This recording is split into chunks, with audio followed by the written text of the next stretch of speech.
السلام علیکم، welcome to my channel haunted stories. میری تمام آنے والی نیو اپڈیٹس کے لیے میرے چینل کو سبسکرائب کر دیں اور بیل نوٹیفیکیشن کو آن کر دیں۔ تو آئیے سنتے ہیں خوف و دہشت کے سمندر میں غوطہ زن ناقابل فراموش دہشت ناک کہانی۔ میں آج جو واقعہ آپ کو سنانے جا رہا ہوں میرے ساتھ تقریباً 25 سال پہلے پیش آیا۔ ان دنوں میں ایک چھوٹے سے شہر میں بطور پولیس آفیسر فرائض سر انجام دے رہا تھا۔ میری زندگی بہت خوشگوار گزر رہی تھی۔ مجھے چڑیل، جنات اور بدروحوں وغیرہ کے متعلق کہانیاں پڑھنے اور ڈراؤنی فلمیں دیکھنے کا بے حد شوق تھا۔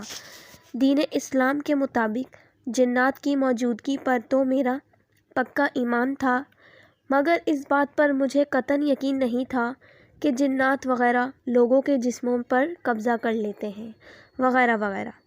مگر انہی دنوں ڈپٹی صاحب نے مجھے اپنے آفس میں طلب کیا اور ایک ایسی اسائنمنٹ تفویض کی جس نے مجھے جنات کی کہانیوں میں موجود حرکات پر یقین کرنے پر مجبور کر دیا۔ ڈپٹی صاحب نے مجھ سے کہا، مسٹر خالد، آپ ہمارے ڈپارٹمنٹ کے ایک بہترین اور قابل پولیس آفیسر ہیں۔ آپ نے پہلے بھی اپنے جملے فرائض احسن طریقے سے سر انجام دیے ہیں، لیکن ان دنوں ہم ایک بہت گمبھیر مسئلے سے دوچار ہیں۔ بات یہ ہے کہ یہاں سے بہت دور پریت نگر نامی کے ایک چھوٹا سا گاؤں واقع ہے، جہاں پچھلے 2 مہینوں میں 7 نوجوان لڑکوں کی پراسرار ہلاکتیں ہو چکی ہیں اور مرنے والوں کی لاشیں انتہائی خطرناک حالت میں ملتی ہیں، جس کی وجہ سے نہ صرف اہل پریت نگر بلکہ ارد گرد کے گاؤں کے لوگوں میں انتہائی تشویش پائی جاتی ہے اور پورا علاقہ نہایت افسردہ اور خوف و ہراس میں مبتلا ہے۔ وہاں کی پولیس تاحال اس معاملے کو سلجھانے اور قاتلوں کو پکڑنے سے معذور دکھائی دے رہی ہے، جس کی وجہ سے ہم سب پر ہائی کمان کا زبردست پریشر ہے۔ لہٰذا آپ نے فیصلہ کیا ہے کہ یہ اسائنمنٹ آپ کو سونپی جائے اور میں امید کرتا ہوں کہ آپ پہلی فرصت میں پریت نگر کے لیے روانہ ہو جائیں گے اور جلد از جلد اس اہم اسائنمنٹ کو کامیابی سے مکمل کر کے ہمارے اعتماد میں اور اضافہ کریں گے۔ میری تمام مدد اور دعائیں آپ کے ساتھ ہیں۔ میں نے فوراً حامی بھر لی اور جلدی سے گھر روانہ ہوا اور ضروری سامان باندھ کر بذریعہ ٹرین پریت نگر روانہ ہو گیا۔ 7 گھنٹے کا طویل سفر طے کرنے کے بعد آخر میں پریت نگر کے چھوٹے سے ریلوے اسٹیشن پر اترا اور ایک تانگا پکڑ کر گاؤں کی جانب گامزن ہو گیا۔ پریت نگر نام کی طرح بہت خوبصورت گاؤں تھا۔ ہرے بھرے کھیت، کھیتوں میں لگے ٹیوب ویلز اور گاؤں کا کچا راستہ آنکھوں کو بہت بھلا لگ رہا تھا، مگر افسوس کہ اتنے خوبصورت گاؤں کو کس کی نظر لگ گئی تھی کہ گاؤں کا ہر باشندہ انتہائی پریشان اور خوفزدہ دکھائی دے رہا تھا۔ جلد ہی میں تھانے کی عمارت کے اندر موجود تھا۔ تھانے کو ایک ویرانہ کہنا ہی مناسب ہوگا۔ عمارت بہت پرانی اور بوسیدہ ہو چکی تھی۔ صحن میں پیپل کا بہت بڑا گھنا درخت موجود تھا۔ جگہ جگہ جھاڑیاں اگی ہوئی تھیں اور تھانہ 4 دیواری اور تمام بنیادی سہولیات سے محروم تھا۔ تھانے میں 3 سپاہی موجود تھے، جن سے میں نے اپنا رسمی سا تعارف کرایا اور تھوڑی ہی دیر میں وہ مجھ سے گھل مل گئے۔ تھانے کے اندر مناسب رہائش کی عدم دستیابی کے بعد مجھے میرے عملے کی مدد سے گاؤں میں ایک چھوٹا سا خوبصورت کمرہ رہائش کے لیے رات ہونے سے پہلے ہی مجھے مل گیا۔ میرا باقی اسٹاف مقامی ہونے کی وجہ سے مجھے اکیلے ہی رہائش رکھنا پڑا۔ نماز عشاء کے بعد ہم سب نے مل کر گاؤں میں ہونے والے واقعات پر تفصیلی گفتگو کی تھی۔ تبھی مجھے شیدے سپاہی سے معلوم ہوا کہ شروع سے ہی پریت نگر بہت پرامن گاؤں تھا۔ یہاں کے تمام باشندے بہت اچھے کردار کے حامل ہیں، کسی سے کسی کی کوئی دشمنی نہیں۔ پھر بھی پچھلے 2 مہینوں سے گاؤں میں موجود چودھری رفاقت کی پرانی حویلی سے نوجوانوں کی لاشیں مل رہی ہیں اور لاشوں کی حالت انتہائی خطرناک ہوتی ہے۔ آنکھیں سر سے غائب، پیٹ سے آنتیں باہر نکلی ہوئی، کسی کا کوئی اعضا غائب اور رنگ بالکل نیلا ہوتا ہے۔ میں غصے سے بولا، تو آپ سب کس مرض کی دوا ہیں؟ اتنے بے گناہ لوگوں کو بے دردی سے قتل کر دیا گیا اور قاتل آج تک آزاد پھر رہے ہیں۔ تبھی دوسرا سپاہی انور بولا، صاحب جی، ہم نے گاؤں والوں سے مل کر قاتل کو پکڑنے کے لیے ہر ممکن کوششیں کی ہیں۔ چودھری صاحب بھی ہمیں ہر طرح سے مدد فراہم کرتے رہے، مگر قاتل اتنا ہوشیار ہے کہ کسی قسم کا کوئی ثبوت نہیں چھوڑتا، اور گاؤں والوں کا کہنا ہے کہ شروع سے ہی حویلی پر جنات کا سایہ ہے۔ اس لیے میں نے غصے سے انور کی بات کاٹتے ہوئے کہا، بکواس کرتے ہیں یہ جاہل لوگ، اس جدید دور میں بھی پرانی بوسیدہ باتوں پر یقین رکھتے ہیں۔ افسوس ہے ایسے لوگوں پر۔ اگلے ہی دن میں سپاہیوں کے ہمراہ حویلی میں گیا تاکہ قاتلوں کو پکڑنے کے لیے کوئی لاہ عمل بنا سکوں، مگر خلاف توقع میرے تینوں سپاہیوں نے حویلی کے اندر جانے سے انکار کر دیا۔ وہ بری طرح خوف میں مبتلا ہو چکے تھے۔ میرے پرزور اصرار کے باوجود بھی وہ حویلی کے اندر جانے سے انکاری رہے، یہاں تک کہ شیدہ بولا، صاحب جی، ہم سب نوکری چھوڑنے کو تیار ہیں، مگر حویلی کے اندر کسی صورت نہیں جائیں گے، کیونکہ حویلی کے اندر جو بھی گیا پھر واپس نہ آیا۔ میں ان کو کوستا ہوا اکیلا ہی حویلی کے اندر داخل ہو گیا۔ حویلی بہت بڑی تھی، انتہائی پرانی ہونے کے باوجود بھی یہ 3 منزلہ عمارت بہت خوبصورت لگ رہی تھی۔ صحن میں موجود تالاب بہت خوبصورت نظارہ پیش کر رہا تھا، جگہ جگہ جھاڑیاں اگی ہوئی تھیں۔ میں نے ساری حویلی کا مکمل معائنہ کیا، جس میں بہت سارے چھوٹے چھوٹے بڑے کمرے بنے ہوئے تھے، سب بوسیدہ اور کھلے ہوئے تھے، مگر دوسری منزل پر ایک بڑا کمرہ لاک تھا۔ تالے سے محسوس ہو رہا تھا جیسے کافی عرصے سے یہ کمرہ بند ہو۔ مجھے اس بند کمرے کو دیکھ کر تعجب ہوا۔ پھر واپسی پر میں چودھری رفاقت کی کوٹھی پر پہنچا، جو کسی ضرورت کام کی وجہ سے پچھلے 2 دنوں سے گاؤں میں موجود نہ تھا، اس لیے میں نے اس سے ملنا ضروری سمجھا تاکہ کارروائی مزید آگے بڑھائی جائے۔ گاؤں والوں کی نظروں میں چودھری کی بہت عزت تھی، اور بقول ان کے چودھری بہت نیک اور معزز انسان تھا، مگر میری نظر میں وہ اچھا انسان نہ تھا، اور میرا دل کہتا تھا کہ ان واقعات میں چودھری رفاقت کا ہاتھ ضرور شامل ہے۔ پیشہ ورانہ طور پر چودھری سے ملاقات کے دوران میں نے کچھ ایسی باتیں نوٹ کیں جس سے میرا شک چودھری تک جانا لازم تھا۔ چودھری سے ملاقات خوشگوار ماحول میں ہوئی، اور چودھری نے مجھ سے کہا، انسپکٹر صاحب، ہمارے گاؤں کو نہ جانے کس کی نظر لگ گئی ہے۔ گاؤں کے سب لوگ اچھے اور دیندار ہیں، اور میں بھی گاؤں والوں کو اپنی فیملی کی طرح پیار کرتا ہوں، اس لیے انسپکٹر صاحب، میں ہر طرح سے آپ کی مدد کرنے کو تیار ہوں، اور آپ سے درخواست کرتا ہوں کہ جلد از جلد قاتلوں کو کیفر کردار تک پہنچانے کے لیے ہر ممکن اقدامات کیے جائیں، اور ہمارے گاؤں کو اس اذیت سے بچانے میں ہماری مدد کیجیے۔ میں نے چودھری کو بتایا کہ میں آج آپ کی پرانی حویلی میں گیا تھا تاکہ مکمل معائنہ کر سکوں۔ وہاں دوسری منزل پر ایک کمرہ لاک ہے، اسے تو کھولیے، ہو سکتا ہے اس کمرے سے کوئی سراغ مل جائے۔ تو چودھری نے جواب دیا، انسپکٹر صاحب، یہ واقعات تو پچھلے 2 مہینوں سے شروع ہوئے ہیں، اور یہ کمرہ تو کافی عرصے سے بند ہے۔ ہمارے آباء و اجداد کہتے تھے اس کمرے میں آسیب موجود ہے، وہاں سے عجیب و غریب آوازیں آتی تھیں، اسی وجہ سے ہم نے وہ حویلی چھوڑ دی، اور آج تک اسی خوف کی وجہ سے ہم نے وہ دروازہ نہیں کھولا۔ میرے بہت اصرار پر بھی چودھری کمرہ کھولنے کے لیے آمادہ نہ ہوا، اور سخت لہجے میں بولا، اگر میں یہ دروازہ کھول دوں تو میرے خاندان پر کوئی ناگہانی آفت آنے کا خطرہ ہے، لہٰذا اس کو کھولنا میرے لیے ممکن نہیں، اور ویسے بھی اس دروازے سے گاؤں میں ہونے والے واقعات سے کوئی تعلق نہیں۔ ظاہری طور پر تو چودھری اچھا انسان نظر آ رہا تھا، مگر میری چھٹی حس مجھے بتا رہی تھی کہ چودھری ہر حال میں ان واقعات میں ملوث ہے۔ ہو سکتا ہے کہ چودھری کی مرنے والی سے دشمنی ہو، اور وہ آسیب کی آڑ میں ان کو ختم کروا دیتا ہو، مگر ٹھوس ثبوت اور شواہد کے بغیر میں اس با اثر چودھری کے خلاف کچھ بھی کرنے سے قاصر تھا۔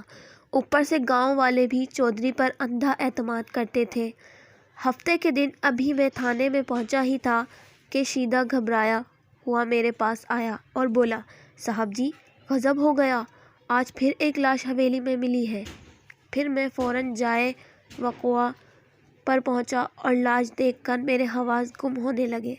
مرنے والے کی آنکھیں غائب تھیں، پیٹ بہت بری طرح زخمی تھا، دایاں بازو اور ایک پاؤں غائب تھا، اور رنگ مکمل طور پر نیلا ہو چکا تھا، جیسے نیلی سیاہی لاش پر ڈال دی گئی ہو۔ سارا گاؤں وہاں جمع ہو چکا تھا، سب سہمے اور ڈرے ہوئے تھے۔ مرنے والے کے گھر والے غم سے نڈھال ہو رہے تھے۔ موقع پر چودھری بھی پہنچ گیا، جو خوفزدہ اور پریشان نظر آ رہا تھا، اور آتے ہی بولا، انسپکٹر صاحب، خدا کے لیے کچھ کریں اور نفری طلب کیجیے۔ آخر ہمارا قصور کیا ہے؟ کدھر ہے آپ کا قانون، جو اس قدر معذور ہو چکا ہے کہ ہمارے تحفظ سے آنکھیں چرا رہا ہے؟ ضروری کارروائی کے بعد لاش کو سپرد خاک کر دیا گیا۔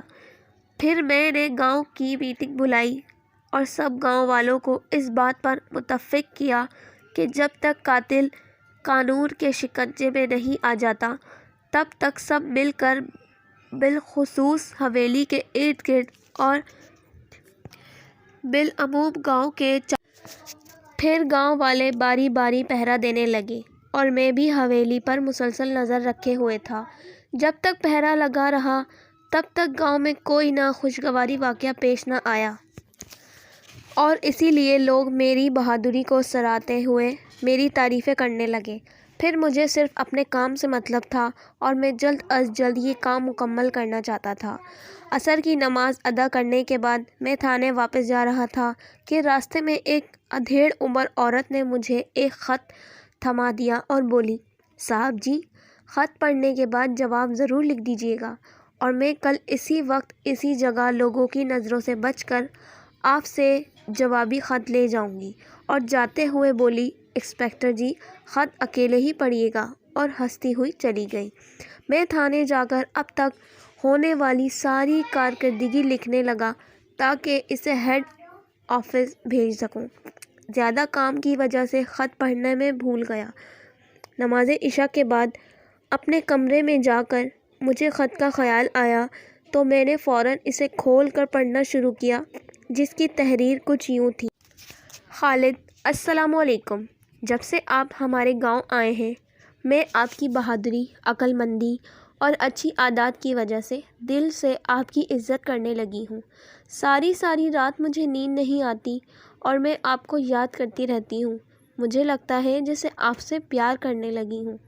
میرے پاس اللہ کا دیا ہوا سب کچھ ہے، مگر مجھے صرف آپ کی محبت کی ضرورت ہے۔ لہٰذا برائے مہربانی میری محبت کو قبول کر کے خدمت کا موقع دیں۔ پوری زندگی آپ کی باندی بن کر رہوں گی۔ والسلام، صرف آپ کی سونیا رفاقت۔ میں نے خط پڑھتے ہی سوچا، ابھی ایک مصیبت ٹلی نہیں اور دوسری آنے کو تیار ہے۔ ویسے بھی ان دنوں مجھے پیار وغیرہ سے کوئی دلچسپی نہ تھی۔ میں پیار وغیرہ کو صرف ڈرامہ سمجھتا تھا، اور گاؤں کے لوگ میری محبت عزت کرتے تھے، اس لیے میں اپنے لیے کوئی مسئلہ کھڑا کرنا نہیں چاہتا تھا۔ اس لیے میں نے خط کا جواب دینا مناسب نہ سمجھا، اور اگلے دن بوڑھی عورت سے کہہ دیا، اپنی مالکن سے کہو کہ میں پیار اور محبت پر یقین نہیں رکھتا، اس لیے مجھے مستقبل میں کوئی خط نہ لکھے۔ ہم سب نے مل کر پورا 1 مہینہ سخت پہرا دیا تو گاؤں میں کوئی بھی ناگوار واقعہ پیش نہ آیا، جس کی وجہ سے مجھے یقین ہو گیا کہ قاتل جو بھی ہے، اس کا تعلق اسی گاؤں سے ہے، کیونکہ پہرے میں ہم نے ہر طرف کڑی نظر رکھی ہوئی تھی۔ رفتہ رفتہ پہرے کو نرم کر دیا گیا۔ ویسے بھی گزرتے وقت کے ساتھ لوگوں کے دلوں سے بھی کچھ دہشت کم ہونے لگی۔ ابھی تھوڑے دن ہی گزرے تھے کہ ایک اور لاش حویلی کے تالاب سے ملی، جس کی حالت پہلے سے زیادہ خوفناک اور دل دہلانے والی تھی۔ میں سخت حیران ہوا کہ تقریباً 1.5 مہینے میں دوران پہرا کوئی مسئلہ نہیں ہوا، مگر جیسے ہی تھوڑا نرمی ہوئی، پھر چالاک قاتل نے گھناؤنا کام کر دکھایا۔ اب تو مجھے 100% یقین ہو گیا تھا کہ یہ سب کچھ چودھری ہی کروا رہا ہے، کیونکہ پہرے میں کمی کروانے کی چودھری کی پیش تھا۔ پورے گاؤں میں جیسے صفِ ماتم بچھ گئی، جو ہر شخص نہایت افسردہ نظر آ رہا تھا۔ ہر طرف ہو کا عالم تھا، لوگ جیسے ہنسنا بھول گئے تھے۔ چاروں اطراف سناٹا چھا گیا تھا، ہر کسی کو اپنی جان کی فکر ہو رہی تھی کہ نہ جانے کب اس کی باری آ جائے۔ اور ویسے بھی جب کسی گاؤں میں درجن کے قریب نوجوان لڑکے انتہائی سفاکی اور بے دردی سے قتل کر دیے جائیں، وہاں خوف نہ ہو تو کیا ہوگا۔ نماز ظہر کے بعد میں امرودوں کے باغ میں سے گزر رہا تھا کہ اچانک چودھری کی اکلوتی بیٹی سونیا میرے سامنے آ گئی۔ آج پہلی بار میں نے اسے اتنا قریب سے دیکھا تھا۔ وہ انتہائی خوبصورت تھی۔ میں ابھی غور سے اسے دیکھ ہی رہا تھا کہ وہ انداز شوخی سے بولی، انسپکٹر صاحب، میں نے آپ کا کیا قصور کیا ہے؟ میں تو آپ کی راہوں میں پلکیں بچھائے رہتی ہوں، مگر آپ ہیں کہ مجھ سے نظریں ہی نہیں ملاتے۔ خدا کے لیے اتنے ظالم نہ بنیں، کچھ میرا بھی خیال کریں۔ میں نے غصے سے سونیا کو سمجھایا کہ گاؤں میں لوگوں کے گھر اجڑ رہے ہیں، لوگ وحشت کی تصویر بنے ہوئے ہیں، اور تمہیں اس نازک گھڑی میں عشق سوجھ رہا ہے۔ جاؤ اپنا کام کرو اور مجھے میرا کام کرنے دو۔ اور ویسے بھی یہ پیار وغیرہ سب ڈرامہ بازی ہے، بس 2 دن کا بخار ہے، جلد ہی اتر جائے گا۔ میری باتیں سن کر وہ رو دی اور بولی، خدا گواہ ہے کہ گاؤں میں ہونے والے واقعات سے میں خود بھی بہت پریشان ہوں۔ مرنے والے سب میرے بھائیوں جیسے ہیں، مگر یہ کمبخت دل کو بھلا کون سمجھائے۔ اس کا یہ اندازہ بیان میرے دل میں جگہ بنانے میں کامیاب ہو گیا، مگر میں اسے وہیں چھوڑ کر تھانے پہنچ گیا۔ رات کو مجھے نیند نہیں آ رہی تھی۔ میں سوچ رہا تھا کہ گاؤں میں جو قیامت صغریٰ برپا ہو رہی ہے، اس نے کتنے گھروں کے چراغ گل کر دیے ہیں۔ آخر لوگوں کا کیا قصور ہے؟ جتنے بھی لوگ مارے گئے، تھانے میں ان کا کوئی بھی ریکارڈ موجود نہ تھا۔ وہ سب اچھے انسان تھے، پھر انہیں اتنی بے دردی سے کیوں قتل کر دیا گیا؟ اچانک میرے ذہن میں ایک ترکیب سوجھی کہ کیوں نہ میں کسی رات اکیلا حویلی میں جاؤں اور بند کمرے کو کھولوں، شاید مجھے کوئی سراغ مل جائے، کیونکہ مجھے پورا یقین تھا کہ چودھری کا ان ہلاکتوں میں ضرور کوئی کردار ہے۔ پھر نہ جانے کب میری آنکھ لگی اور میں نیند کی آغوش میں چلا گیا۔ دن تیزی سے گزرتے رہے، مگر کے باوجود قاتلوں کا کوئی سراغ نہیں مل رہا تھا۔ چودھری نے حویلی کو مکمل طور پر سیل کر دیا تھا، اس لیے اب کوئی بھی حویلی میں نہیں جا سکتا تھا۔ میں بھی بارہا کوششوں کے باوجود بند کمرے تک پہنچنے میں ابھی تک ناکام تھا۔ تقریباً 8 دن بعد حویلی کے تالاب سے ایک اور لاش ملی اور پورے علاقے میں افراتفری پھیل گئی، اور ہر طرف لوگوں کو اپنی موت یقینی نظر آنے لگی۔ اخبارات اور ٹی وی پر میڈیا پولیس کی کارکردگی کے خلاف زہر اگل رہا تھا۔ ڈپٹی صاحب بھی ان حالات میں سخت پریشان تھے اور ان پر سینئر حکام کا سخت پریشر تھا، مگر پھر بھی انہوں نے مجھ پر اعتماد جاری رکھا اور میرے کہنے پر مزید نفری پریت نگر بھجوا دی، مگر کچھ حاصل نہ ہو رہا تھا۔ میری سخت جدوجہد اور ہر ممکن اقدامات پر اہلِ پریت نگر بھی مجھے عزت کی نگاہوں سے دیکھ رہے تھے، اور سونیا بھی مسلسل میرا پیچھا کر رہی تھی۔ انہی دنوں میں بھی دل سے مجبور ہو گیا اور تیزی سے سونیا کی طرف مائل ہونے لگا، اور دھیرے دھیرے ہماری انتہائی خفیہ ملاقاتوں نے محبت کا روپ دھار لیا۔ ہماری محبت خالص اور پاکیزہ تھی، مگر پھر بھی ہم ایک دوسرے کو دیکھنے کے لیے تڑپنے لگے، اور اس تڑپ کے باوجود بھی میرے فرائض میں کوئی کوتاہی نہ آئی، اور میں مسلسل اپنے کام پر مکمل توجہ دے رہا تھا۔ میرے عملے نے انتہائی جانفشانی سے کام کیا، اور کافی حد تک مختلف پیشہ ورانہ مہارتوں کی مدد سے ہم نے ان واقعات پر قابو پا لیا، مگر جب تک قاتلوں کا سراغ نہ ملتا ہم کسی صورت چین سے نہیں بیٹھ سکتے تھے۔ ایک دن میں تھانے میں پروگریس رپورٹ لکھنے میں مصروف تھا کہ سونیا نے مجھے کسی نوکرانی کے ہاتھ خط بھیجا، جس میں اس نے لکھا تھا، مسٹر خالد، السلام علیکم۔ آج میں آپ کی محبت کا امتحان لینا چاہتی ہوں۔ اگر آپ پورا اترے تو مجھے یقین ہو جائے گا کہ آپ بھی مجھ سے میری طرح سچی محبت کرتے ہیں۔ اگر ناکام ہوئے تو آج سے ہماری محبت ختم۔ لہٰذا آج آپ کو مجھے حویلی میں ملنے آنا ہوگا، اور وہ بھی رات کو۔ اور ویسے بھی گاؤں میں رونما ہونے والے واقعات کا حویلی سے کوئی تعلق نہیں، کیونکہ کچھ خاص لوگ میرے ابو کو پھنسانے کے لیے ڈرامہ رچا رہے ہیں۔ اب گاؤں میں خفیہ ملاقاتیں کرنا کافی دشوار ہو رہا ہے، اسی لیے ہمیں اب حویلی میں ہی ملنا چاہیے، تاکہ ہم بلا خوف و خطر ملن کی سنہری ملاقاتوں سے لطف اندوز ہو سکیں۔ آخر کب تک ہم جوانی کی تڑپ کو جسموں میں قید رکھیں؟ امید ہے آپ یقیناً سمجھ گئے ہوں گے۔ مجھے پورا یقین ہے کہ آپ آج رات حویلی میں ضرور آئیں گے، مگر یاد رہے آپ نہ آئے تو پوری زندگی میرا چہرہ دیکھنے سے محروم رہیں گے۔ والسلام، صرف آپ کی سونیا۔ پہلے تو میں سونیا کی اس حرکت اور خواہش پر حیران ہوا، مگر دل کے ہاتھوں مجبور ہو کر حویلی جانے کا ارادہ کیا۔ اور ویسے بھی میں حویلی میں جا کر بند کمرہ کھولنا چاہتا تھا، تاکہ میرا کمرے والا سسپنس دور ہو۔ میں نے سونیا کی بات مان لی اور خط میں لکھ دیا کہ میں اپنی جان کو ملنے آج رات حویلی میں ضرور آؤں گا۔ رات کے 11 بجے میں اپنے کمرے سے نکلا اور بہت احتیاط سے حویلی کی جانب چل پڑا۔ گرمی بہت زیادہ تھی، ہر طرف ہو کا عالم تھا۔ حویلی گاؤں سے ذرا باہر بنی ہوئی تھی۔ راستے میں بہت بڑا قبرستان تھا، جس کے قریب سے گزرتے وقت دل ذرا سا خوف محسوس کر رہا تھا۔ مگر ایک تو محبوب سے ملنے کی خواہش، مگر دوسرا کمرے کا راز جاننا میرے لیے بہت بڑی بات تھی۔ حویلی پر پہنچتے ہی سونیا نے مین گیٹ پر میرا پرتپاک استقبال کیا اور مجھے بازو سے پکڑ کر اندر لے گئی، اور نہایت پیار اور شوخی سے بولی، جلدی سے اندر چلیے، کوئی دیکھ نہ لے۔ میں یہ دیکھ کر حیران ہوا کہ حویلی کے ارد گرد کوئی پہرے دار موجود نہیں۔ سونیا صورتحال کو بھانپتے ہوئے بولی، جناب بے فکر رہیے، آج کوئی پہرے دار نہیں آیا۔ میں فوراً بولا، کیوں؟ تو وہ میرے بالکل قریب آ کر بولی، کیونکہ آج ہماری حقیقی ملن کی رات ہے، اس لیے۔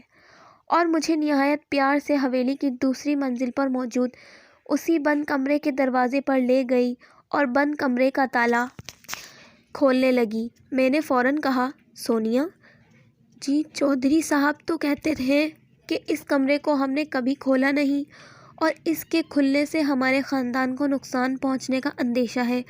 تو وہ بڑے پیار اور محبت بھرے لہجے میں بولی، جناب ایسی کوئی بات نہیں، اصل میں اس کمرے میں ہمارے بزرگوں نے بہت سارا خزانہ چھپا رکھا ہے، صرف اسی لیے اس کو ہمیشہ بند رکھا جاتا ہے۔ میں کچھ بولنے ہی والا تھا کہ اس نے پیار سے میرے لبوں پر ہاتھ رکھ کر مجھے بولنے سے منع کر دیا۔ سونیا آج بہت خوبصورت لگ رہی تھی۔ کمرہ اندر سے بہت خوبصورت تھا۔ کھڑکیوں کے اوپر بہت خوبصورت پردے لٹک رہے تھے۔ ٹیبل، روشن دان، صوفے، کرسیاں اور کھانے پینے کے لیے استعمال ہونے والے تھوڑے سے برتن بھی کمرے میں موجود تھے، اور فرش پر بیش قیمتی قالین بچھا ہوا تھا، مگر کمرہ بجلی سے محروم تھا۔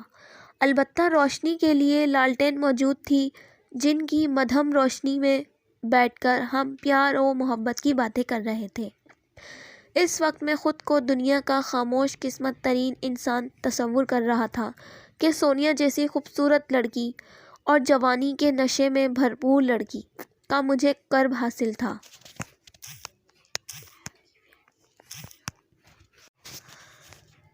باتیں کرتے کرتے اچانک سونیا اٹھی اور بولی، مسٹر خالد معاف کیجیے، میں آپ کی خدمت میں کچھ پیش کرنا تو بھول گئی۔ وہ دھیرے سے بیڈ سے اٹھی اور ٹیبل پر پڑے جگ سے کچھ بھر کر گلاس لا کر مجھے اپنے پیارے ہاتھوں سے پلاتے ہوئے بولی، لو جان، جوس پئیں۔ گلاس منہ کے قریب آتے ہی مجھے محسوس ہو گیا کہ یہ شراب ہے۔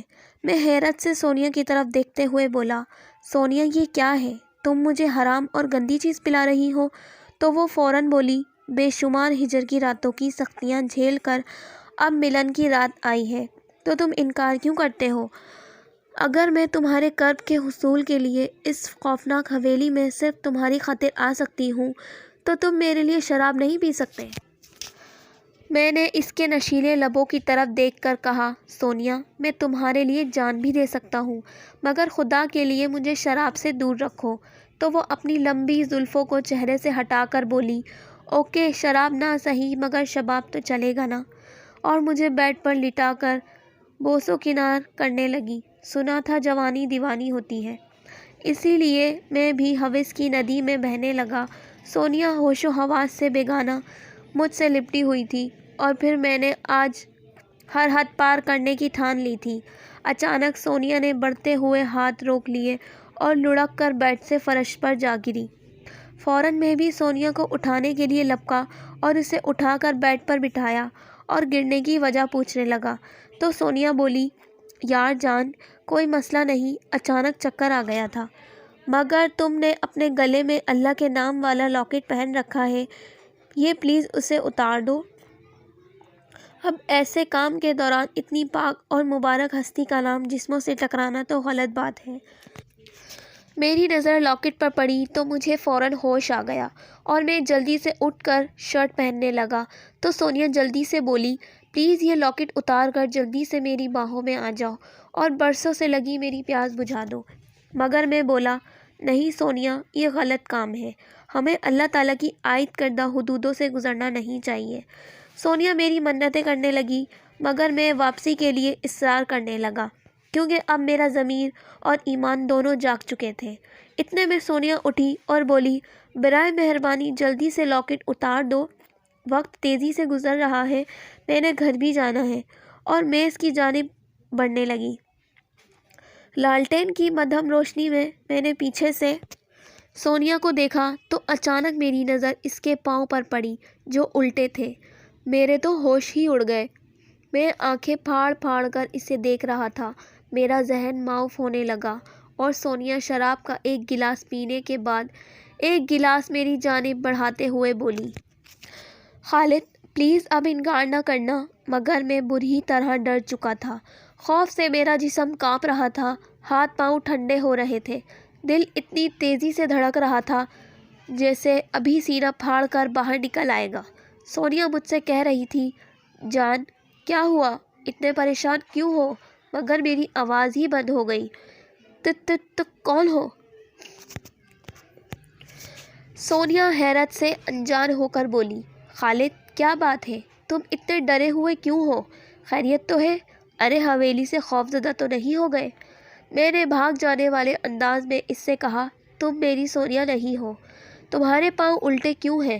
سونیا کو معلوم ہو گیا کہ میں اس کی اصلیت جان گیا ہوں تو فوراً ہی اس کی شکل بگڑنے لگی، بالوں کی جگہ چھوٹے چھوٹے سانپ نمودار ہونے لگے، آنکھیں جلتے ہوئے انگاروں کی مانند بالکل سرخ ہو گئی، ناک اور منہ سے بچھو اور دیگر خوفناک حشرات نکلنے لگے، جسم گلنے سڑنے لگا، چہرہ ایک جانب سے پگھل کر نیچے لڑکنے لگا اور جبڑے کی ہڈیاں واضح نظر آنے لگیں۔ خوف اور دہشت کی وجہ سے میں اٹھ کر دروازے کی جانب بڑھا مگر تیزی سے دیوار سے ٹکرا کر زمین پر گر گیا، پھر اٹھ کر دروازہ ڈھونڈنے لگا مگر حیرت انگیز طور پر کمرے میں کوئی دروازہ نہ تھا، یعنی یہ کمرہ اب چاروں طرف سے مکمل طور پر سیل ہو چکا تھا، چاروں طرف صرف دیواریں ہی نظر آ رہی تھیں اور سونیا کے روپ میں وہ بدرو اب مکمل طور پر چڑیل بن چکی تھی جو ہر حال میں مجھے ختم کرنا چاہتی تھی۔ پھر خوفناک اور نفرت بھرے انداز سے بولی، اور انسپکٹر، صرف تیری وجہ سے مجھے میرے شکار کی تلاش میں کافی دنوں سے شدید مشکلات۔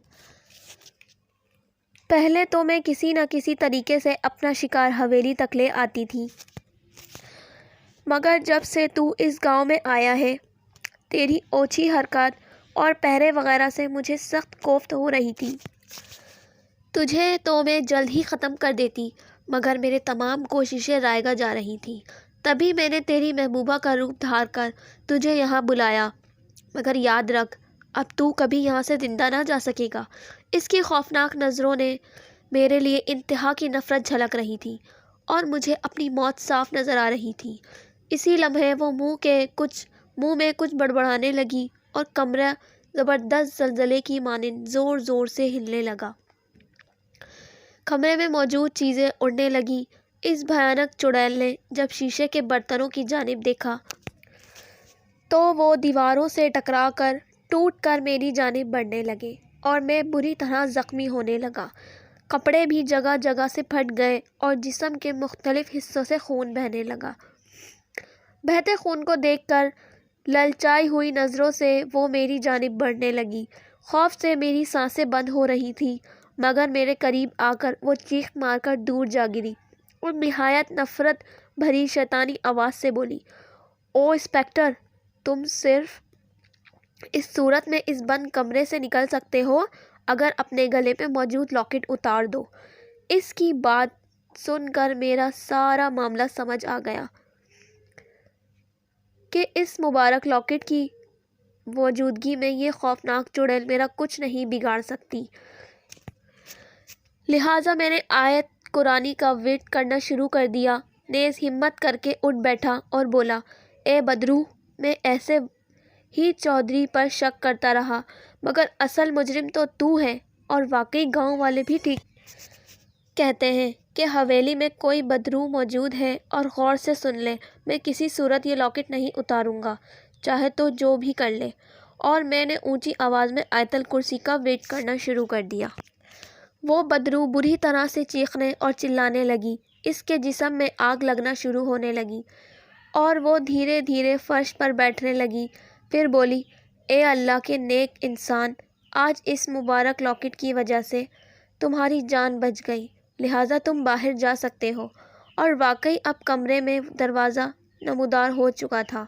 پھر وہ بات مکمل کرتے ہوئے بولی، مگر تمہیں قسم ہے اس ہستی کی جس کے نام کا تم نے لاکٹ پہن رکھا ہے، پلیز یہاں ہونے والے واقعہ کا کسی سے ذکر مت کرنا۔ میں فوراً بولا، نہیں، بلکہ آج میں تمہیں ختم کر کے ہی یہاں سے جاؤں گا، کیونکہ میرے مرشد پاک نے ہمیشہ برائیوں کے خلاف جہاد کیا تھا اور وہ ہمیشہ شر کو ختم کرتے تھے۔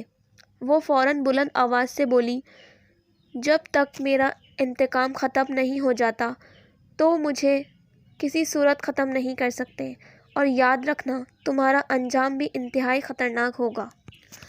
میں اس کے مخاطب ہوا، تمہیں حضرت سلیمان علیہ السلام کی قسم دے کر کہتا ہوں، مجھے بتاؤ کہ تم کون ہو اور بے قصور لوگوں کو اتنی بے دردی سے کیوں ختم کر رہی ہو؟ وہ نرم لہجہ کرتے ہوئے بولی، انسپکٹر، اتنی بڑی ہستی کی قسم تم نے مجھے کیوں دی؟ پھر وہ رونے لگی۔ اس کی آواز میں انتہائی دکھ اور گہرا درد محسوس ہو رہا تھا، جسے اس کے دل سے غم آنسو بن کر نکل رہا تھا۔ روتے روتے اچانک وہ خوبصورت لڑکی کے روپ میں آ گئی، مگر وہ روپ سونیا کا نہیں بلکہ اس کا اپنا تھا، اور وہ بہت خوبصورت دکھائی دے رہی تھی۔ میرے جسم سے درد کی ٹھیس اٹھ رہی تھی۔ میں نے بڑی مشکل سے دیوار کا سہارا لے کر بیٹھنے میں کامیاب کوشش کی اور دیوار سے ٹیک لگا کر بیٹھ گیا۔ پھر میں نے اس سے کہا، اب بولو۔ تو اس نے منہ اٹھا کر میری طرف دیکھا تو میں حیران ہو گیا کہ اتنی بھیانک اور خوفناک چڑیل کی جگہ اب نہایت خوبصورت لڑکی موجود تھی، جسے دیکھ کر میں گہری سوچ میں پڑ گیا کہ حضرت انسان کتنے بے بس ہیں کہ اشرف المخلوقات ہونے کے باوجود وہ اپنا رنگ بدلنے پر بھی قادر نہیں، مگر اللہ نے اس مخلوق کو روپ بدلنے تک کی طاقت عطا فرمائی ہے۔ پھر سوچا، جو میرا پروردگار کرتا ہے بہت بہتر کرتا ہے، اس لیے ہمیں ہر حال میں خدائے واحد کی رضا کے آگے سر تسلیم کیونکہ میں بھی ایک کامل انسان کی وجہ سے ہی آج زندہ بیٹھا ہوا تھا۔ پھر وہ دھیرے سے بولی، انسپکٹر صاحب، میں نے آج تک جتنے بھی لوگوں کو قتل کیا ان سب کا ذمہ دار چودھری ہے۔ میں فوراً حیرت سے بولا، وہ کیسے؟ کیونکہ شروع سے میں بھی اسی پر شک کر رہا تھا۔ وہ گہرا اور لمبا سانس لے کر بولی، میرا نام رضیہ تھا۔ میرے گھر والے پیار سے مجھے رجو کہہ کر پکارتے تھے۔ ہم لوگ ساتھ والے گاؤں میں رہائش پذیر تھے۔ ہم لوگ بہت عزت دار اور خوشحال زندگی بسر کر رہے تھے۔ ہم سب چچا تایا وغیرہ کے ہمراہ اکٹھے ہی رہتے تھے۔ گھریلو اختلافات کے باوجود ہم سب ہمیشہ ایک دوسرے کے دکھ درد میں شریک رہتے تھے۔ غازی کا زندگی جنت کی مانند گزر رہی تھی۔ ایک شام میں کسی ضروری کام کی وجہ سے گھر سے باہر نہر کے قریب سے گزر رہی تھی کہ گاڑی سے دوا ہلکار نکلے اور مجھے زبردستی گاڑی میں بٹھا کر کسی نامعلوم مقام پر لے گئے۔ انہوں نے میرے ناک پر کوئی کپڑا رکھا جس کے بعد مجھے کوئی ہوش نہ رہا اور میں مزاحمت کرنے سے محروم رہی۔ جب مجھے ہوش آیا تو میں نے اپنے آپ کو اسی کمرے میں پایا جہاں ہم موجود ہیں۔ رات کافی بیت چکی تھی۔ ابھی مجھے ہوش آئے تھوڑا ہی وقت گزرا تھا کہ 3 آدمیوں سمیت چودھری کمرے میں داخل ہوا اور آتے ہی شیطانی انداز سے بولا، رجوع کیسی ہو میری جان؟ تمہارے حسن نے تو مجھے پاگل ہی کر دیا۔ تمہیں تو میں نے کئی بار سمجھایا تھا کہ میری باہوں میں آ جاؤ، مالا مال کر دوں گا، مگر تم مجھے ہمیشہ نظر انداز کر دیتی تھی۔ مگر آج تو میں پوری رات اپنی پیاس بجھاؤں گا۔ ارے دل تو کرتا ہے کھا ہی جاؤں تمہیں۔ چودھری کے خوفناک ارادے کو دیکھ کر میں نے روتے ہوئے اس کی منت سماجت شروع کر دی، مگر اسے مجھ پر کوئی ترس نہ آیا اور اس نے اپنے آدمیوں کی مدد سے مجھے بیڈ کے اوپر باندھ دیا اور میرے کپڑے اتارنے لگا۔ میں نے غصے سے اسے کہا، تو بہت بڑا مکار اور منافق ہے، گاؤں والوں کے سامنے بڑا نیک اور معزز بنا پھرتا ہے، یہ بھی نہیں سوچتا کہ تیری میری جیسی ایک جوان بیٹی ہے۔ تو شیطان ہے، لعنت ہے تم پر۔ یہاں سے باہر جا کر میں سب کو تیری اصلیت بتاؤں گی، ڈرتی نہیں میں تجھ سے۔ اور غصے سے پاگل ہو کر اس کے منہ پر تھوک دیا اور چودھری نے مجھے تھپڑ رسید کرنا اور گالیاں دینا شروع کر دیں اور میں نہ جانے کیا کیا خطاب اسے دیتی رہی، مگر وہ غصے سے پاگلوں کی طرح میرے جسم کو نوچنے لگا جیسے بھوکا کتا کھانے پر ٹوٹتا ہے۔ بغیرت نے دل بھر کر اپنی ہوس پوری کی اور پھر باقی تینوں کتوں کو مجھ پر چھوڑ کر براہ راست گھناؤنا منظر دیکھتا رہا اور شراب پیتا رہا۔ جب سب کتوں نے اپنی ہوس پوری کر لی تو ایک کتا بولا، چودھری صاحب، اس کا زندہ رہنا اب ہمارے لیے خطرناک ثابت ہو سکتا ہے، اس لیے اسے چودھری نے بات کاٹتے ہوئے کہا، مار ڈالو اس کتیا کو اور اسی بیڈ کے نیچے گڑھا کھود کر دفن کر دو اور اوپر بیڈ رکھ دو، پوری زندگی کسی کو اس کی خبر تک نہ ہوگی۔ سالی مجھ پر یعنی چودھری رفاقت پر تھوکتی ہے، پھر مجھے بے دردی سے قتل کر کے اس بیڈ کے نیچے دفن کر دیا۔ اتفاق سے وہ رات اماوس کی رات تھی اور اسی نسبت سے شیطان اس رات حویلی میں کسی خاص عمل اور مقصد کی وجہ سے موجود تھا، جس نے کسی خاص عمل کی وجہ سے میری روح پر قبضہ کر لیا اور مجھ سے کہنے لگا، تمہیں بدلہ لینا ہے ان تمام حرام زادوں سے جنہوں نے تمہیں مکمل طور پر برباد کر دیا، مگر یاد رکھنا تم اس حویلی کی 4 دیواری سے باہر نہیں نکل سکو گی۔ البتہ میں اپنی شکتیوں سے تمہیں ایک خاص شکتی دیتا ہوں، وہ یہ کہ تم کسی بھی عورت کا روپ دھار سکو گی اور ٹوٹ پڑو اپنے دشمنوں پر۔ تب میں نے ان تمام لوگوں کو ختم کرنے کا ارادہ کیا جو ہر کسی کی عزت سے کھیلنا اپنا مشغلہ سمجھتے ہیں۔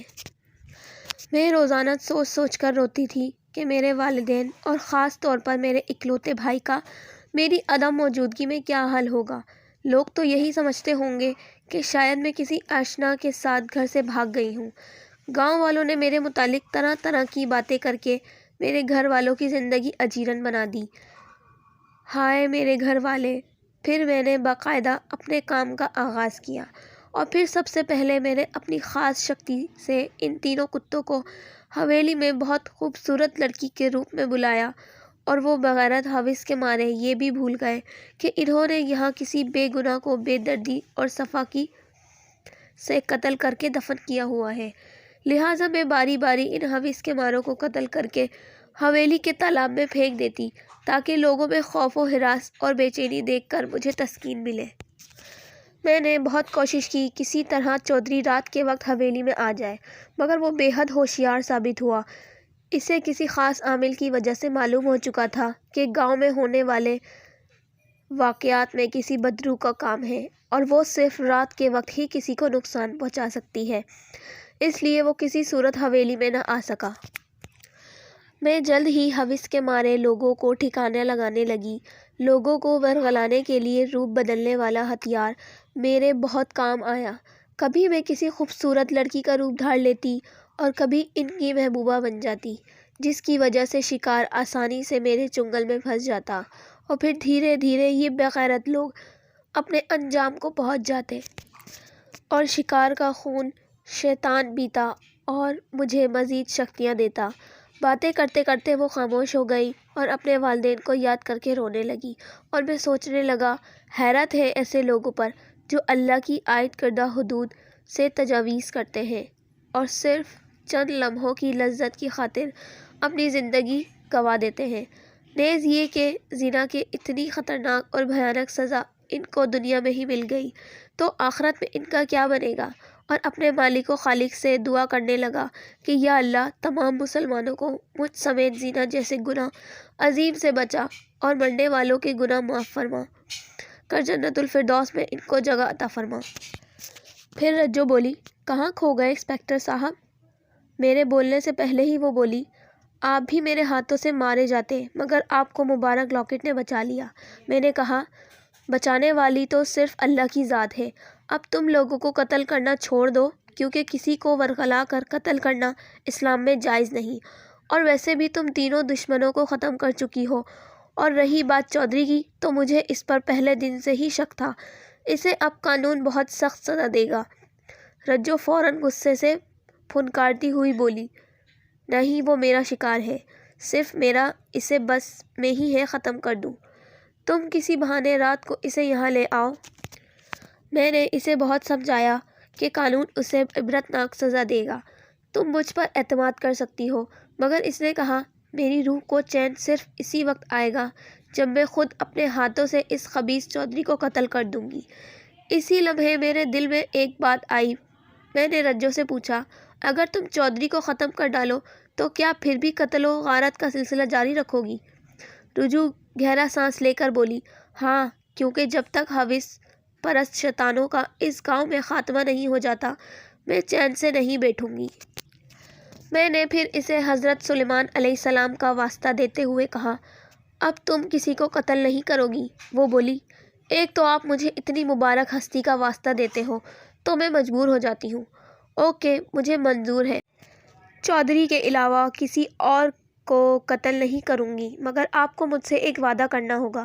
میں فوراً سسپینس سے بولا، ہاں بولو۔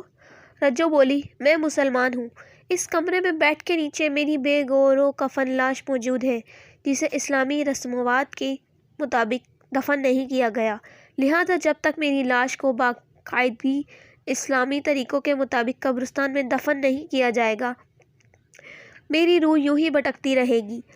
تو میں نے رجو سے کہا، تم مجھے اپنا سمجھ کر مجھ پر اعتماد کرو، میں اس وعدے کو ضرور پورا کروں گا، مگر تمہیں میری بات ماننا ہوگی۔ میری بات سن کر بلند آواز سے رونے لگی، جی، میں ہر بات مانوں گی۔ میں نے کہا، تم چودھری کے قتل سے باز رہو گی؟ میں بحیثیت بھائی اپنی بہن کے مجرم کو عبرتناک سزا دوں گا، کیونکہ کوئی بھی غیرت مند بھائی اپنی معصوم بہن کی عزت لوٹنے والے کو نہیں بخشے گا۔ وہ گہری سوچ میں پڑ گئی اور میں نے موقع کی مناسبت سے اخلاقی اور دینی دلائل سے اسے قائل کرنے کی کامیاب کوشش کی۔ آخر وہ مان گئی اور میں اسے حوصلہ دیتے ہوئے حویلی سے باہر نکل آیا۔ تھوڑی ہی دیر میں اذان فجر شروع ہو گئی۔ میں نے مسجد میں باجماعت نماز ادا کی، پھر ناشتہ کر کے تھانے پہنچ گیا۔ کچھ ضروری کام نپٹانے کے بعد میں نے چودھری کو تھانے بلایا اور وہ آتے ہی بولا، انسپکٹر صاحب، خیریت تو ہے؟ آج سویرے سویرے مجھے تھانے بلا لیا۔ میں نے چودھری سے کہا، مبارک ہو جناب، قاتل کا سراغ مل گیا ہے۔ چودھری کے چہرے سے حیرت اور مصنوعی خوشی واضح محسوس ہو رہی تھی۔ پھر چودھری بولا، یہ تو بہت اچھی بات ہے، قاتل کو ہر حال میں عبرتناک سزا ملنی چاہیے، جس نے کتنے ہی گھرانے اجاڑ دیے۔ میں فوراً بولا، ضرور ملے گی۔ میں نے دھیرے سے چودھری سے کہا، جناب، مجھے نہایت افسوس کے ساتھ کہنا پڑ رہا ہے کہ ان تمام واقعات کے ذمہ دار آپ خود ہیں۔ اور پھر وہ حیرت سے اچھل پڑا، انسپکٹر صاحب، وہ کیسے؟ میں طنز اور پیار سے بولا، جناب، رجو کو تو تم جانتے ہی ہوں گے۔ چودھری یہ بات سن کر چونک اٹھا، اس کی یہ حالت اس کے گناہ کی تصدیق کے لیے کافی تھی۔ اس کی تو جیسے زبان ہی بند ہو گئی۔ میں نہیں جانتا کسی رجو کو۔ تم کیا کہہ رہے ہو انسپکٹر؟ پھر رات ہونے والے سارا واقعہ میں نے چودھری کو سنایا۔ اس نے میری بات سن کر نہ صرف ماننے سے انکار کر دیا بلکہ الٹا مجھے دھمکیاں دینے لگا کہ تم مجھے جانتے نہیں کہ میں تمہارے ساتھ کیا کر سکتا ہوں۔ تمہاری بچت اسی صورت میں ہے کہ تم اپنی زبان بند رکھو اور اصل قاتل کو بنا ثبوت پکڑو یا ڈرامے بازی بند کرو۔ اور غصے سے دھمکیاں دیتا ہوا تھانے سے نکل گیا۔ ہیڈ آفس رابطہ کرنے سے پہلے میں چودھری سے ایک ملاقات کرنا ضروری سمجھتا تھا۔ پھر چودھری سے ملاقات کرنے کے بعد میں نے مکمل رپورٹ ہیڈ آفس پہنچا دی اور مزید نفری طلب کرنے کی تاکید کی تاکہ بھرپور اور فیصلہ کن کارروائی کرنے میں مزید آسانی ہو۔ میں نے گاؤں سے بزرگ لوگوں کو اکٹھا کر کے ان کو آگاہ کیا کہ کسی طرح اس چودھری نے ایک معصوم اور بے گناہ لڑکی کو عزت لوٹ کر اسے قتل کر کے حویلی میں موجود ہمیشہ بند رہنے والے کمرے میں دفن کر دیا تھا۔ اب اسی لڑکی کی بے چین روح گاؤں والوں سے بھیانک انتقام لے رہی ہے، مگر ان کی آنکھوں پر چودھری کے اعتماد کی پٹی بندھی ہوئی تھی۔ وہ الٹا مجھے برا بھلا کہنے لگے کہ انسپکٹر صاحب، کچھ شک نہیں کہ آپ ایک اچھے اور بہادر پولیس آفیسر ہیں، مگر ایک نہایت اچھے اور معزز انسان پر الزام لگانا آپ کو زیب نہیں دیتا۔ لیکن میں نے سخت لہجے میں ایک بار پھر چودھری سے درخواست کی کہ مجھے حویلی کا بند کمرہ کھولنے کی اجازت دے، مگر وہ اپنی ہٹ دھرمی پر قائم رہا۔ پھر میں نے اپنے سینئرز سے رابطہ کر کے ان سے اس بند کمرے کو کھلوانے کے لیے خصوصی درخواست کی اور ساتھ ہی رجو کے گھر والوں کو اطلاع بھی دی، جسے سن کر رجو کی پوری بستی ہی تھانے میں پہنچ گئی۔ سب لوگ جمع ہو چکے تھے۔ کچھ جوشیلے نوجوان بھی پریت نگر سے ہمارے ساتھ مل گئے۔ نوبت خطرناک لڑائی تک پہنچ چکی تھی۔ پولیس کی تازہ نفری بھی آ چکی تھی۔ اب چودھری کے پاس صرف دو ہی راستے تھے، یا تو بند کمرہ کھولنے دیتا یا اپنا گھناؤنا جرم قبول کر لیتا۔ آخر قانون کی سختی اور کچھ پورے علاقے کے مسلسل اصرار، بالخصوص چودھری کی اکلوتی بیٹی سونیا کی ضد پر، چودھری حویلی میں موجود کمرہ کھولنے پر آمادہ ہو گیا۔ جلد ہی ہم سب حویلی کے اندر موجود تھے۔ ایک بہت بڑا ہجوم حویلی کے ارد گرد اور اندر موجود تھا۔ ان سب کا ایک ہی مطالبہ تھا کہ ہر حال میں قاتل کو پکڑ کر اسے عبرتناک سزا دی جائے۔ بڑی مشکل سے دروازہ کھولا گیا۔ دروازہ کھلتے ہی اندر سے بھبوکے اڑنے لگے۔ کمرہ اندر سے انتہائی بوسیدہ اور غلیظ نظر آ رہا تھا، حالانکہ جب میں رجو سے ملا تھا تب یہ انتہائی خوبصورت نظر آ رہا تھا۔ پھر میں جلد ہی سمجھ گیا کہ رجو نے اپنے شکار پھانسنے کے لیے اس کمرے کو مصنوعی آراستہ کیا ہوگا۔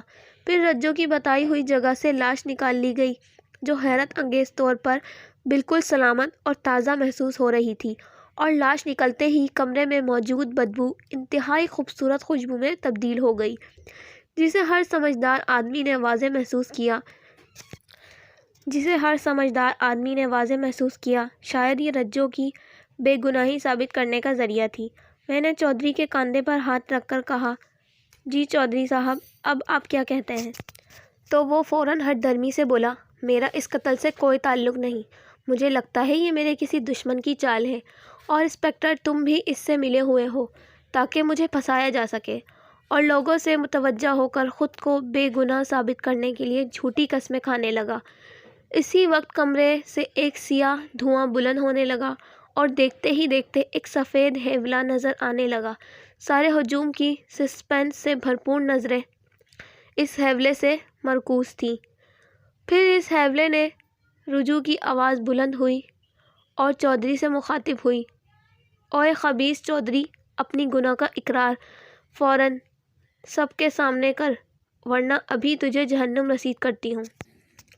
آواز میں سختی، نفرت، غصہ اور رعب شامل تھا۔ خلاف توقع چودھری نے اب بھی ہٹ دھرمی کا مظاہرہ کرتے ہوئے انکار کر دیا۔ دراصل وہ ہر حال میں اپنا بھرم سب کے سامنے رکھنا چاہتا تھا۔ پھر دیکھتے ہی دیکھتے اس ہیولے نے چودھری کو وہاں سے اٹھانا شروع کر دیا اور کافی بلندی پر لے گیا، اور چودھری گھبرا کر چیخیں مارنے لگا۔ تب رجو نے چودھری کو آخر بار خبردار کیا کہ اپنے جرم کا اعتراف کر، ورنہ ابھی چھوڑ دوں گی۔ تو اس بار چودھری فوراً سب کے سامنے اونچی آواز میں بولا، ہاں میں اپنے گناہوں سے جرم کا اقرار کرتا ہوں کہ میں نے ہی رجو کی عزت لوٹ کر اسے قتل کر ڈالا۔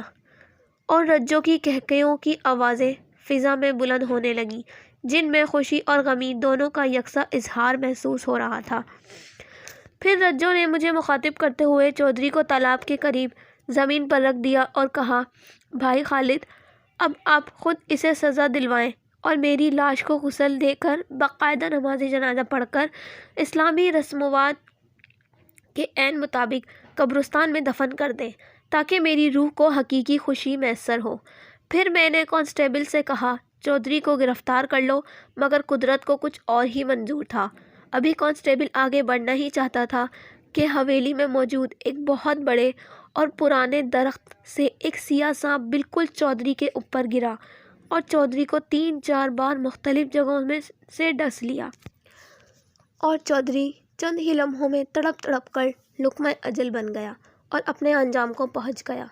پھر ہم سب نے مل کر رجو کی میت کو اس کی تمام خواہشات کے مطابق قبرستان میں دفن کیا۔ اتفاق سے دونوں یعنی رجو اور چودھری کی قبریں بالکل ساتھ ساتھ بنیں۔ فاتحہ پڑھتے وقت مجھے آسمان کی جانب سفید اور پرنور دھوئیں سے رجو انتہا